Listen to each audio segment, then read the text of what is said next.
Have you ever found yourself agreeing to two totally opposite things and thinking, wait, how can both be true?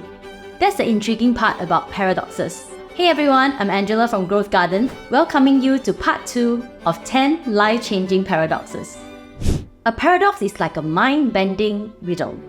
It appears self-contradictory, but actually hides a deeper truth. Think about being told to expect the unexpected. But how can you anticipate something if it's supposed to be unexpected? In part 1, we covered 5 paradoxes, including the paradox of choice and the paradox of fear.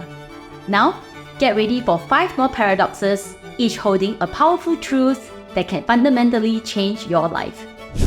The paradox of criticism. Did you know that the things we criticize in others often reflect parts of ourselves that we don't want to see? That's the paradox of criticism. It says that the things we most dislike about others are often the things we dislike in ourselves. Psychologists call this projection. If you're annoyed with someone who's arrogant, that could be a shadow of your own pride.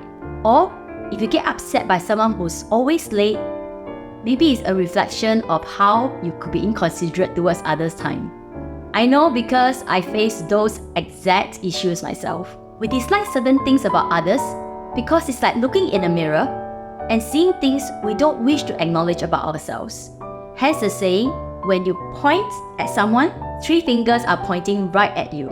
So, the next time you criticize someone, pause and ask, how is this something that I need to work on?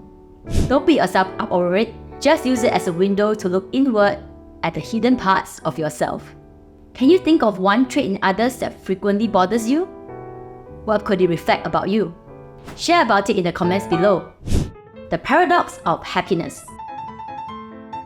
Have you ever chased after a butterfly? The more you run after it, the more it flutters away.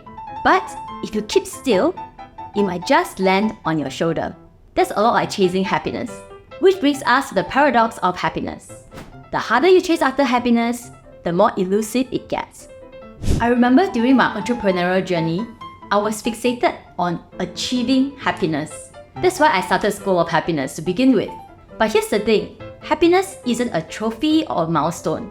It's just a feeling, and emotions come and go, so you can't really hold on to them. I realized that my happiest moments didn't come from applying self-management techniques, ticking off a goal, or achieving a target. They were unplanned and unscripted, like laughing with friends over a simple meal, or feeling the sand under my feet on a quiet morning. When you look back at the happiest moments that really struck you, what memories come to mind? Do share them in the comments below. And let's remind ourselves that sometimes happiness is right where we are. The paradox of love. Imagine trying to share a meal when your own plate is empty. That's not gonna work, is it? The paradox of love says that to love and give to others generously, you must first love and give to yourself. It might sound selfish at first, but if you think about it, if you're always putting others first and neglecting your own needs, you end up feeling drained and maybe even resentful. You are in no state to offer genuine love or support. And if you're not at peace with yourself, then you'll need others' love and validation to feel good about yourself. That's like a cup with a hole. No matter how much love you receive, it's never enough. That's when you become clingy, needy, and ironically, less able to give. But when you embrace your whole self, scars, flaws and all, that's when your cup overflows. So remember, loving yourself isn't selfish. It's necessary. And when you're full, you can give without needing something back in return. And that is the true foundation for generosity and connection. The paradox of knowledge. Did you notice that the people who are the most confident about something tend to be the ones who know the least? That's the paradox of knowledge. It says that the more certain you are about something, the less you might actually know. Because you can't even see your own gaps. It's like being trapped in a house for your whole life and thinking that's your entire world, until you open the door and realize there's a whole new universe out there. Just think of the last time you met someone who argued passionately about a country's politics without even having stepped foot in it. Or someone who claims to know everything about a religion or a diet plan that they only read about.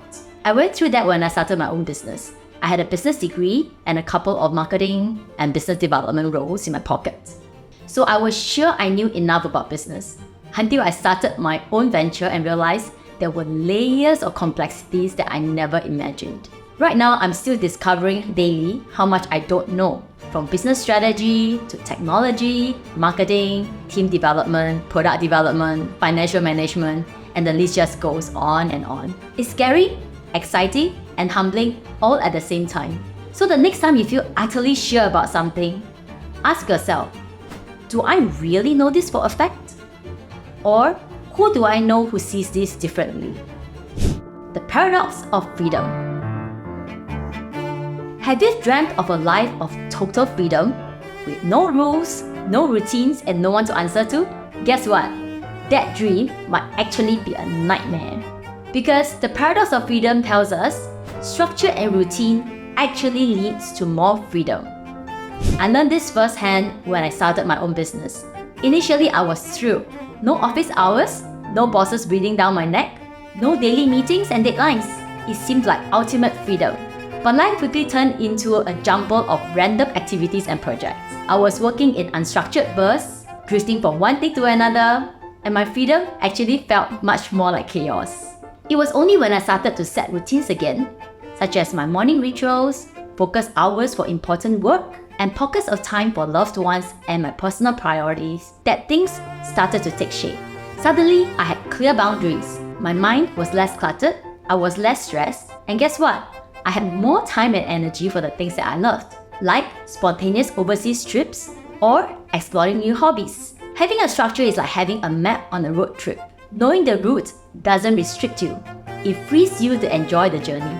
So here's the thought. Could adding a bit of structure in your life set you free? And there you have it, the second half of 10 life-changing paradoxes. I don't believe we can ever master these paradoxes. Like now and then, I still catch myself criticizing people in my head. Yeah, I do that a lot. Or I'll be pushing myself a little bit too hard to make things happen. That's when it's really helpful to remember these paradoxes or the truths about life. I'm really curious to hear from you. Which of the paradoxes made you pause and reflect? Which one did you relate to the most? Do drop your thoughts in the comments below. I'd love to read about your insights and experiences.